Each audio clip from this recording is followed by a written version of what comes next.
నమస్తే, welcome to TST channel. నేను సృజన. యుద్ధం ప్రపంచానికి పెను సవాల్గా మారింది. ఈ రోజున అది కొద్ది దేశాల మధ్య అభిజాత్యం, అహంకారం, ఆధిపత్యం అన్నీ కలిసి గల్ఫ్ యుద్ధానికి తెరతీశాయన్నది తెలిసిందే. అయితే ఈ యుద్ధం ఎక్కడో జరుగుతోంది అని అనుకుంటే పొరపాటే అని ప్రపంచానికి చాలా తొందరగానే అర్థమైంది. పశ్చిమాసియాలో తీవ్ర సంఘర్షణలు ప్రపంచాన్ని పూర్తిగా సంక్షోభంలోకి నెట్టేస్తోంది. యుద్ధానికి నెల రోజులు దాటింది, కానీ అంతకంతకు తీవ్రమవుతుంది. కానీ ఎక్కడా తగ్గడం లేదు. దాని అంతర్జాతీయ సమాజం ఇబ్బందుల పాలవుతుంది. ప్రపంచంలోని అన్ని దేశాలు తమకు కావలసిన చమురుని గల్ఫ్ దేశాల నుంచే దిగుమతి చేసుకుంటూ ఉంటాయి. అయితే ఇప్పుడు గల్ఫ్ వార్ జరగడంతో దిగుమతులు నిలిచిపోతున్నాయి.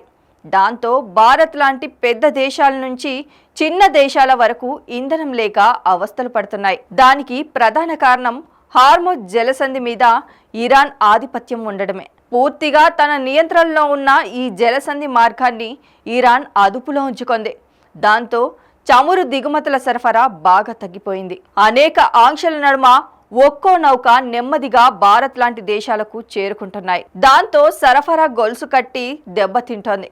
వాస్తవాలు ఇలా ఉంటే ఇప్పుడు మరో సవాల్ కూడా ప్రపంచాన్ని పలకరించబోతోంది. హార్ముజ్ జలసంధి వద్ద ఇరాన్ పట్టు బిగించడంతో మరో మార్గంలో గల్ఫ్ దేశాలకు ఎర్ర సముద్రం ఉంది. అక్కడ నుంచి ఆయిల్ నౌకలు తమ రవాణా సదుపాయాలకు ఆధారపడుతున్నాయి. అయితే ఇప్పుడు ఎర్ర సముద్రాన్ని కూడా తన నియంత్రణలోకి తెచ్చుకోవడానికి ఇరాన్ దేశం నుంచి వస్తున్న పూర్తి బలంతో హౌతీలు తీవ్ర ప్రయత్నం చేస్తున్నారు. అక్కడి నుంచి కూడా చమురు రవాణా సాగకూడదని ఇరాన్ పంతంగా ఉంది అని అంటున్నారు. దాంతో తన చెప్పు చేతల్లో ఉన్న హౌతీలను ఎర్ర సముద్రం మీదకు దాడికి పురిగొల్పుతోందని అంటున్నారు. మొత్తం ప్రపంచ ఇంధనం అవసరాలలో 20% పైగా ఇంధనం హార్ముజ్ జలసంధి నుంచే రవాణా అవుతుంది. ఇప్పుడు యుద్ధం నేపథ్యంలో అక్కడ ఇబ్బందులు వచ్చాయి.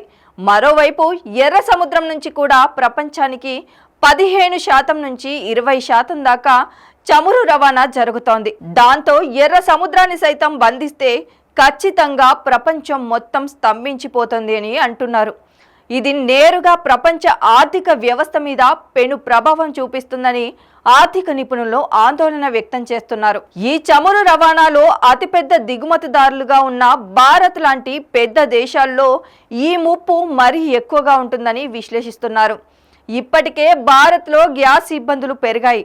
చమురు విషయంలో ప్రస్తుతానికి ఆటంకాలు లేకపోయినా రేపటి రోజు ఎలా ఉంటుందో తెలీదు. అయితే ఇప్పుడు ఎర్ర సముద్రాన్ని హౌతీలు స్వాధీనంలోకి తెచ్చుకుంటే మాత్రం భారత్ పూర్తిగా సంక్షోభంలో పడుతుందని అంటున్నారు. ఒక్కసారిగా పెట్రోల్, డీజిల్ ధరలు అయితే ఆకాశాన్ని తాకుతాయని అంటున్నారు. ఇరాన్ అమెరికాతోనూ ఇజ్రాయెల్తోనూ యుద్ధం చేస్తోంది. అదే సమయంలో అమెరికాకు మిత్రపక్షాలు ఉన్నాయని గల్ఫ్ దేశాల మీద దాడులు చేస్తోంది. ఈ క్రమంలో ఎర్ర సముద్రాన్ని లక్ష్యంగా చేసుకుంది అని అంటున్నారు. అక్కడ ఉన్న బాబ్ ఎల్ మందేబ్ జలసంధిని తమ నియంత్రణలో పెట్టుకోవాలని ఇరాక్ వ్యూహాత్మకంగా అడుగులు వేస్తోందని అంటున్నారు. అలా అన్ని వైపుల నుంచి దెబ్బతీస్తేనే తప్ప తన అస్తిత్వాన్ని కాపాడుకోలేమని ఇరాన్ యుద్ధ నీతిని అమలు చేస్తోంది. ఈ విధంగా ఇరాన్ భయంకరమైన వ్యూహానికి తెరతీస్తున్న క్రమంలో ప్రపంచానికే పెను సవాల్గా మారుతుందని అంటున్నారు. ఒక్కసారిగా ప్రపంచ వ్యాపార వేదిక కుప్పకూలుతుందని అంటున్నారు.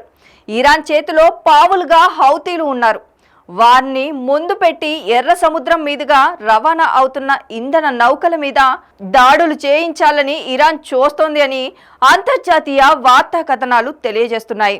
అమెరికా మీద, గల్ఫ్ దేశాల మీద పట్టు సాధించేందుకు ఎర్ర సముద్రం మీద దాడులకు ఇరాన్ తెగబడాలని చూస్తోందని అంటున్నారు. అయితే ఇక్కడ మరో విషయం కూడా ఉందని అంటున్నారు. ఇప్పటికే హార్ముజ్ జలసంధి ద్వారా తమ ఆంక్షలతో రవాణా అయ్యే నౌకల నుంచి సుంకాలు వసూలు చేస్తున్న ఇరాన్ ఎర్ర సముద్రాన్ని కూడా కంట్రోల్లో పెట్టుకొని తమ ఆధిపత్యాన్ని చాటుకోవాలని చూస్తోంది.